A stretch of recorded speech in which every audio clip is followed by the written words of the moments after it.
Welcome everybody to our first look at Ancient Cities with me, Vapor, and don't get really excited, I don't have a copy of the game. The game's not going to be released until December 2018. However, there's quite a bit to talk about already.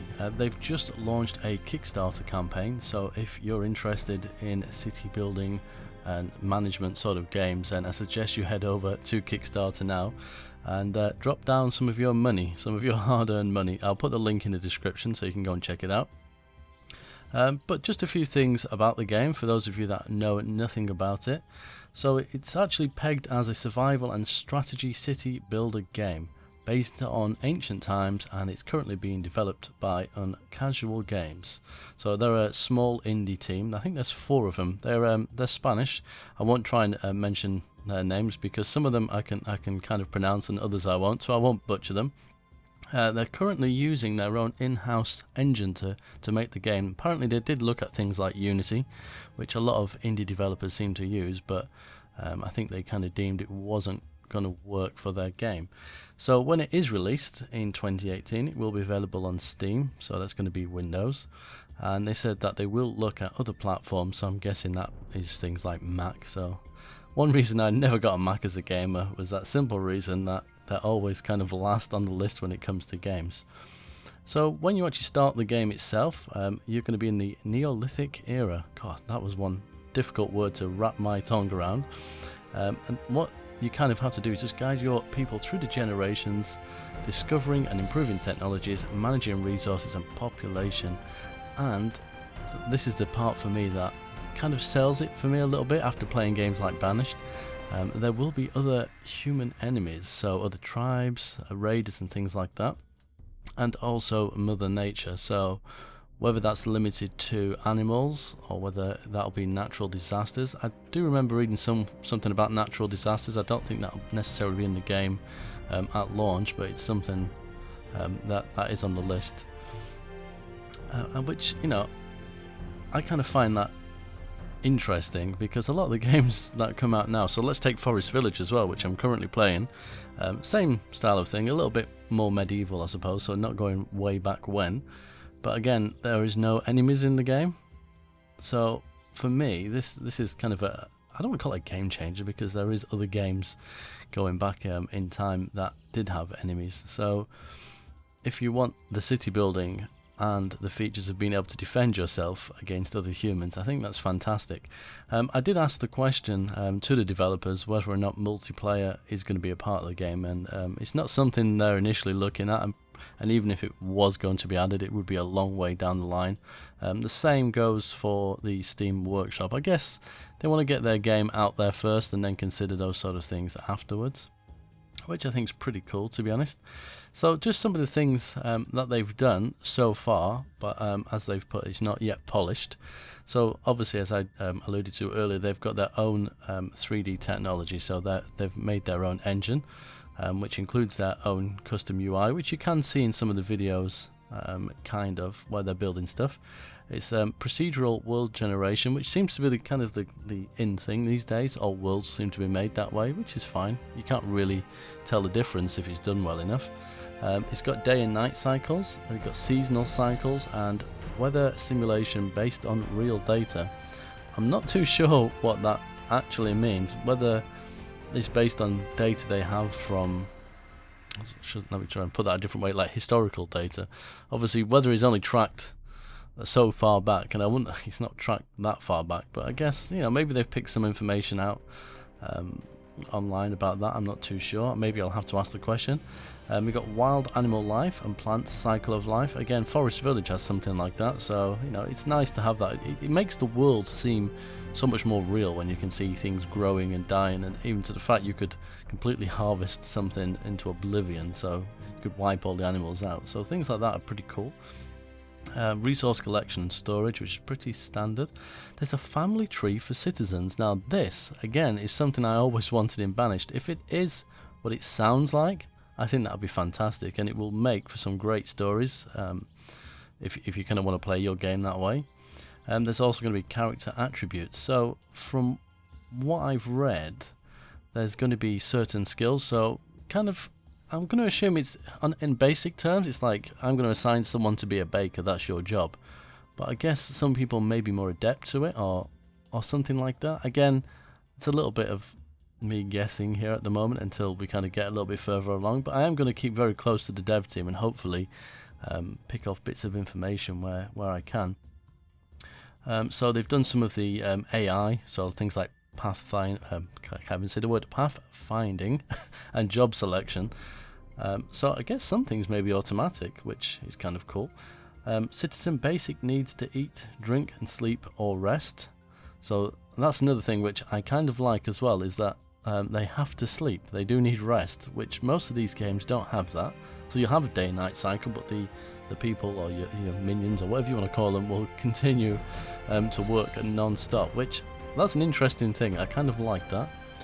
There is going to be a tech tree, so over time you will be able to develop your empire, let's call it, because that's the direction we're going to be going through the ages. I don't think the initial game is going to contain them. I think that depends on how much money they raise on KickStarter and how big they can build their team, obviously.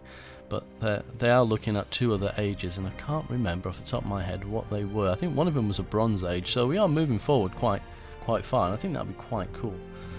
So they've done some of the plants, animals and buildings, and decay of resources and buildings. So I'm guessing your buildings will need to be repaired, which makes sense, and decay of resources could be just over harvesting, I suppose. What else was there? Just some of the things for citizens can they can get sick basically, and you can get plagues, which again kind of standard for these sort of games, but that adds that little bit of challenge. So there is traits, religion and culture, so that's really expanding kind of what your people want and needs and desires are going to be. So I find that really, really interesting. It's good if this game actually is everything that they're saying. It is going to be amazing, isn't it? Really, just some of those things I've gone through there. The world itself, so you've got to explore, so you've got to send people out, which is cool. So it says factions, other tribes competing for resources, power and alliances. So I'm guessing there's going to be some good enemies and some bad enemies out there, which again adds another kind of challenge to the game, let's say. We've got cities, populated places where you can commerce or raid. I'm actually reading it. They're Spanish, and I've had a little chat with them about how some of it's typed, and I've literally copied some of it just to read it. But again, I think that's about trade or raid. Trade or raid, there we go. That kind of rolls off the tongue quite nicely, so I like that. And some of those cities can also have their own religion and cultures, so you could learn from them, I guess, or that could also determine whether or not they become enemies. There's also migrations due to famine or sickness, which again is quite cool, and it does say about the spread of religion. Hunter parties will explore the map, which again probably a little bit like the explorers themselves, which is going to be a part of the game.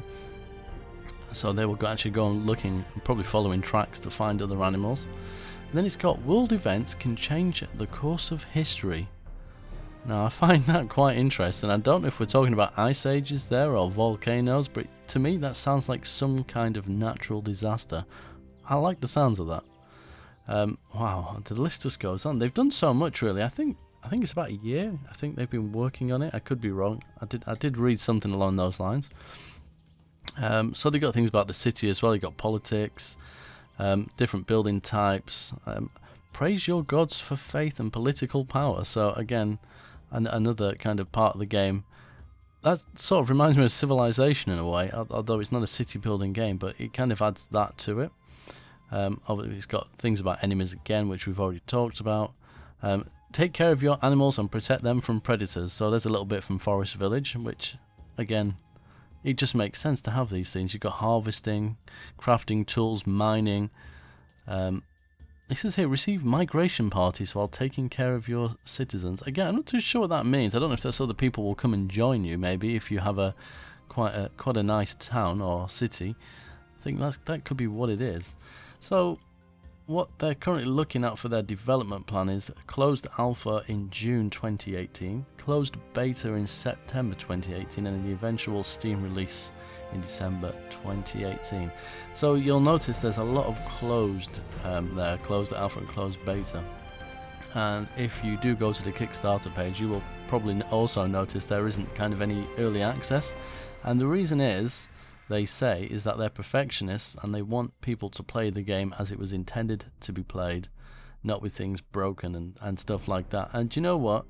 After playing a lot of games in early access and alpha recently, I completely get that. It does make sense. I know we're kind of an impatient society these days. We want everything now. But sometimes some things are certainly worth waiting for. And I guess in this case, this would be a good example because it can put you off the game. Take Subnautica for example. They've got a really fast development cycle and they're adding things constantly, which is great, but every time I've gone to play that, I've got to a point where I can't do anymore because it's not finished, the story's not there, and it kind of puts you off a little bit. So I think, in my opinion, you know, that was a good call. So this kind of concludes this short video, just looking at some of the things that they'll be doing. I do implore you to go over to their Kickstarter page. As I said, the link is in the description. If you use Twitter, it's a good place to follow them. That link will also be in the description as well, because they do post quite a lot of stuff. They are fairly active just for the 4 people. I'm not sure who manages the Twitter, if it's a mixture of them or just one person. But again, you know, it's worth doing just to see what's going on as time goes by. But I think this game is definitely worth dropping some money down for. I mean, just look at the videos, do some research yourself. I think the Kickstarter is for 14 days. Starting from today, and they have to raise their 100,000 euros, I think it said. Is that right? Let me double check that, because that sounds like a lot of money. I could be wrong. And the thing is, when I actually signed up, it gave me the price in dollars. Now I live in the UK, so I'm used to pounds. And then when I looked on my computer, it said euros. It is 100,000 euros. Okay, suppose it's not a lot of money for a game. Currently, they're at 3,500 euros as I record this, with 66 backers. So already a good start. But definitely, if you like these sort of games, it's worth dropping some money down. I think the lowest pledge is €1 or probably $1. It'll probably just translate across, and the highest is 50.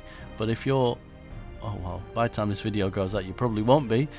But if you can do an early pledge and get it 10 euros or $10 cheaper, but there's a limited amount of those. And as I say that, we're at 966 for one of them, so that will probably be snapped up pretty quick. And just looking as well, they've got a stretch goal here. One of them is kind of coloured out at the moment, but the next stretch goal of 150,000 euros is they will add the Middle East as potentially another starting condition, I suppose, because it says Neolithic Middle East. So that would be pretty cool. But anyway, that's going to conclude this video. Thank you very much for watching. Don't forget to go over to their Kickstarter. You've got to do it, because if you don't do it, I probably will never get to play it, and you'll never get to watch me play it, and you'll never get to go out and buy it yourself. And you will kick yourself, I promise you. It does look fantastic. Thank you very much for watching. But until next time, as always, take care.